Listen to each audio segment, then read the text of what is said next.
रामराम मंडळी, तुम्हाला सांगायचं म्हणजे अमेरिकेत काय नाही झालं तरी की समोर फायर ट्रक येऊन उभं राहतोय.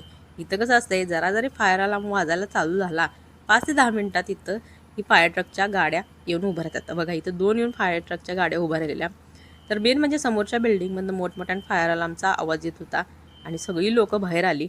कुणाला काय कळना. तर इथं कसं आहे, बारकी पोर जर आगाऊपणा करतात हो. कुणीतरी हे फायर अलार्म होता हे ओढला, घ्या की राव. मग काय सगळ्या बिल्डिंगमधनं मोठमोठ्यानं आवाज चालू झाला आणि मग काय 2 फायर ट्रक आले.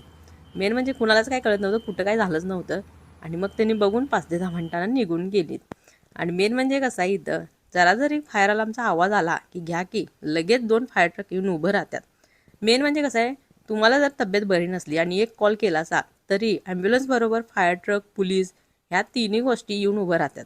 मेन म्हणजे कसं आहे, फायर ट्रक काय येतोय, जरी त्या व्यक्तीला काय बरं नसलं, त्याला दार नाही उघडायला आलं, तरी फायर ट्रकमधले जे लोक असतात की नाही, त्यांनी की नाही दार येऊन मोडून तोडून की नाही तुम्हाला कसं जरी बाहेर घेऊन जातात. त्याच्यामुळे इथं कसं असतंय, जरा जरी तुम्ही एक कॉल केला असा इमर्जन्सी घ्या, त्यांनी लगेच तुमच्या सेवेसाठी तत्पर तयार असतात. मेन म्हणजे ही चांगली गोष्ट आहे, कारण इथे कसं आहे माहिती काय, लोकांना महत्त्व देतात, लोकांच्या जीवाला महत्त्व देतात. त्याच्यामुळे हे चांगलं आहे.